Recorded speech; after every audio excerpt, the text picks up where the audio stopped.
is radioactivity? Many of us have heard this word before, but what does it actually mean? The word is made up of two Latin words, namely radius, which means ray, and activus, which means activity. So it's radiation activity. Thus, radioactivity is the characteristic behavior of unstable cores of atoms spontaneously decaying into different nuclei and emitting radiation in the process. There are different types of atoms with unstable cores, and these are collectively referred to as radionuclides. This gentleman, his nuclei decay at all.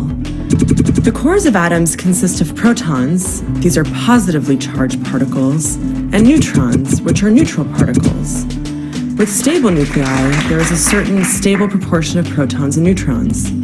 But if there are too many or too few neutrons compared with the number of protons, this equilibrium in the core of the atom gets out of balance, and the core becomes unstable and decays.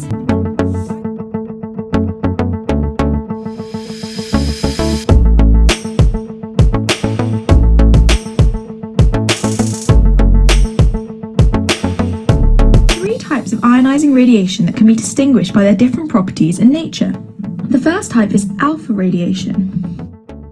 The second is beta radiation, which can be split into beta negative and beta positive radiation. And the third type is gamma radiation. We're going to go into a bit more detail about alpha radiation. Alpha radiation is composed of alpha particles, and here's an image of an alpha particle. Each alpha particle is positively charged and comprises of 2 protons and 2 neutrons. So within our alpha particle, we have 2 protons and also 2 neutrons. Using this, we can deduce that the charge of an alpha particle is plus 2e, where e is the charge on a single electron. We know that neutrons are neutral and that protons have a charge of plus e.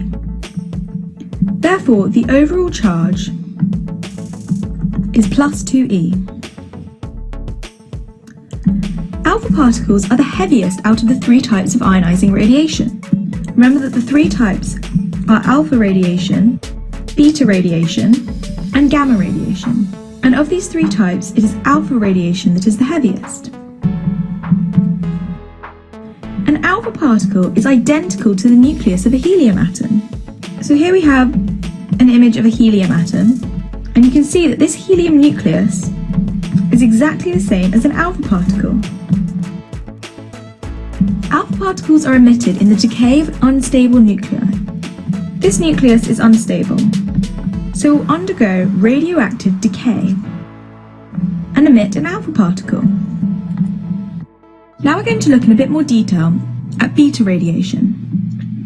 Beta radiation is composed of beta minus particles or beta plus particles.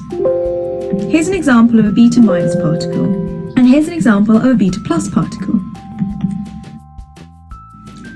Beta minus particles are fast-moving high-energy electrons, and beta plus particles are fast-moving high-energy positrons, which are the antiparticle of electrons. A positron is the antiparticle of an electron, and it has a positive charge of plus e, while an electron has a negative charge of minus e. So we see that beta particles are always charged. We find that beta particles are lighter than alpha particles. And we know this because protons and neutrons have greater masses than electrons and positrons. Beta minus particles are emitted when an unstable nucleus has too many neutrons.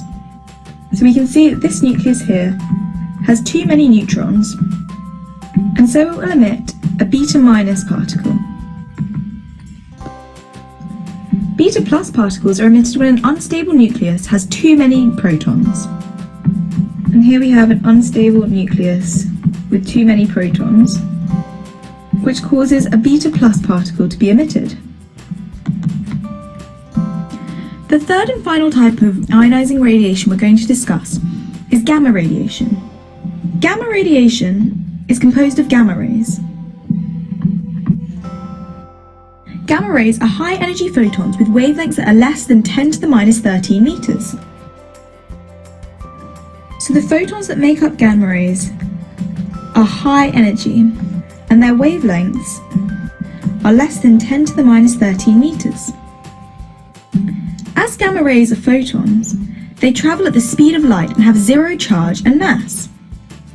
Remember that the speed of light c is equal to 3 times 10 to the 8 meters per second.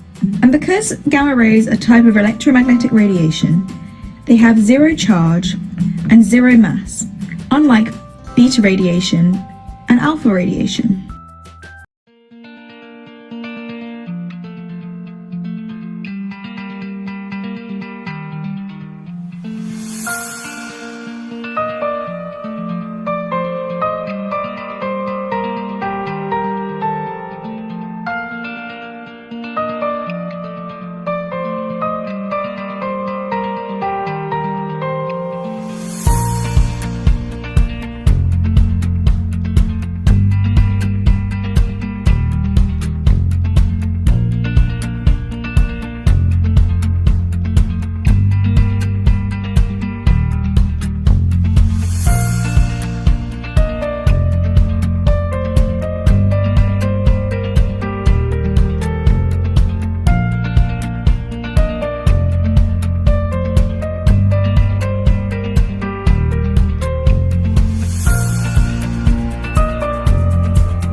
At the terms activity and half-life and see how we can calculate each of them.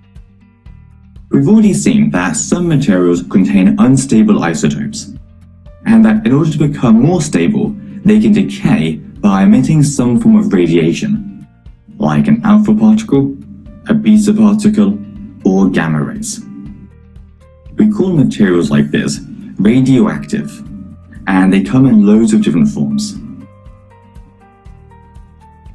If we were to consider a single radioactive isotope, we'd have absolutely no way of knowing when it would decay, because the decay process is completely random.